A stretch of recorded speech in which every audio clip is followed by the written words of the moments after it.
باورتون میشه که بیش از 99% آدم ها رو اگه ازش سوال کنیم بگیم تو قبل از مردنت از هستی چی میخوای؟ نمیدونه. اصلا داری چی کار میکنی الان؟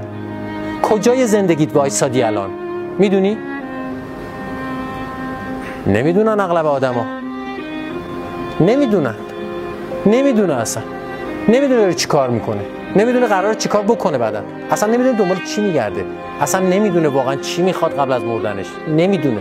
خداوند از کسی که عمرش بیهوده بگذره، یک بار اینو با هم بگیم، خداوند از کسی که عمرش بیهوده بگذره نمیگذره.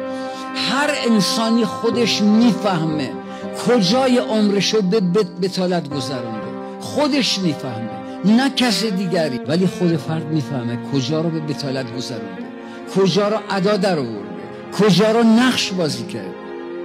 قرآن من صراحتاً میگه افحسبتم انما خلقناکم عبثا، تصور میکنید شما را بیهوده و عبث آفریدیم، الکیه، کشکیه، آبکیه، و انکم الینا لا ترجعون، بر نمیگردید، جواب نمیدید.